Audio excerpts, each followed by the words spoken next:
Bonjour, dans cette vidéo, nous allons voir qu'il ne faut rien négliger lors de la négociation avec le vendeur, surtout pas les petits détails ou les options.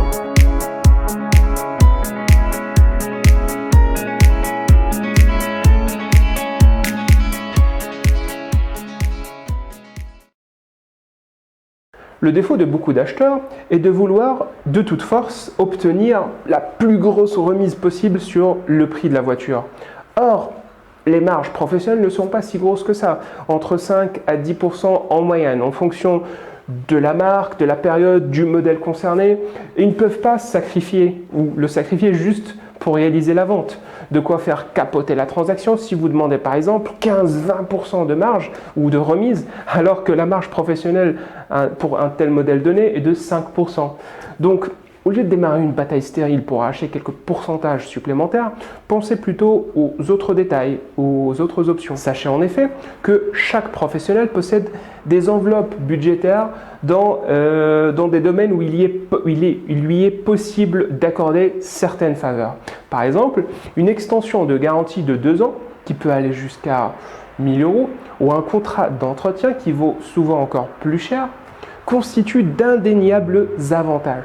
Ces détails ou ces options peuvent peser lourd sur votre balance budgétaire et ce sont les plus simples à accorder par le vendeur. Je peux à la rigueur vous proposer un autre modèle ou un plan de financement adapté à votre situation et un paiement étalé sur plusieurs mensualités selon vos capacités.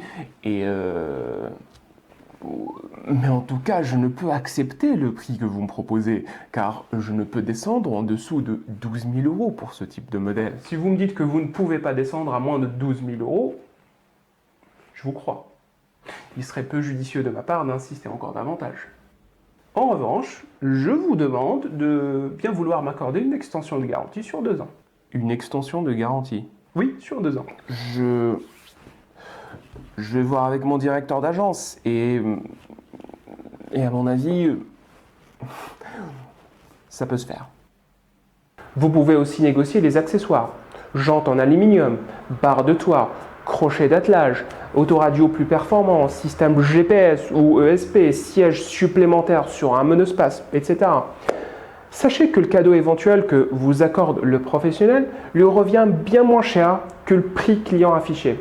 Par exemple, un bonus accessoire facturé 1 000 € n'en coûtera en moyenne que le quart au vendeur.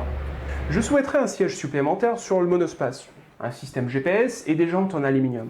Très bien. Siège. Et aussi changer l'autoradio proposée par défaut par une qui soit un peu plus performante, le dernier modèle quoi. Ça vous fera donc un supplément de 1 800 €.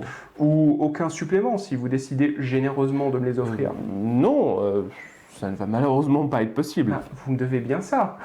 Vu que j'ai très peu négocié le prix de la voiture, je mérite un geste commercial de votre part. Disons 1 200 € pour le supplément. Et je vois que vous ne voulez pas m'accorder de geste commercial à ce niveau.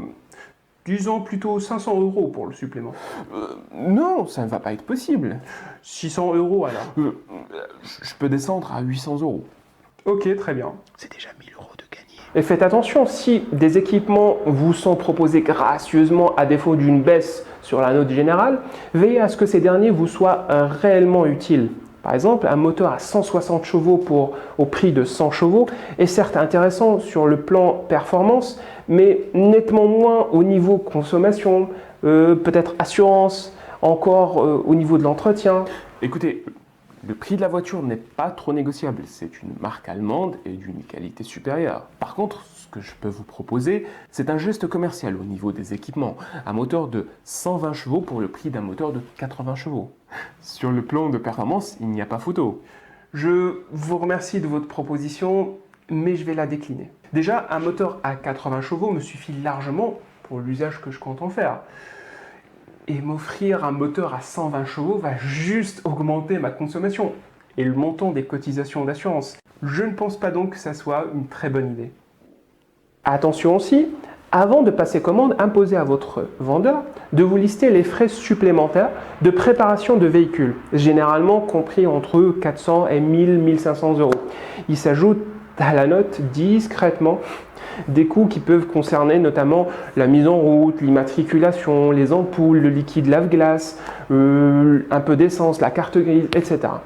Veillez à les négocier avant de signer le bon de commande. Avant de signer le bon de commande, pouvez-vous me récapituler s'il vous plaît l'ensemble des frais supplémentaires relatifs à la préparation du véhicule? Oui, les coûts concernant notamment la mise en route, les matriculations, les ampoules, le liquide lave-glace, etc. Ça vous fera 950 € pour le total des frais supplémentaires. Quoi? Vous voulez négocier ça aussi? Vous êtes un négociateur coriace. Vous n'avez pas arrêté de négocier du prix de la voiture, le prix des accessoires, et maintenant, vous voulez négocier même les frais supplémentaires relatifs à la préparation du véhicule. Ok, soit, disons 500 €.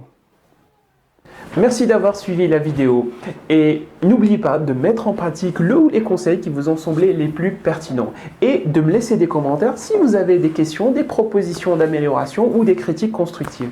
D'ici là, je vous dis à très bientôt pour une nouvelle vidéo.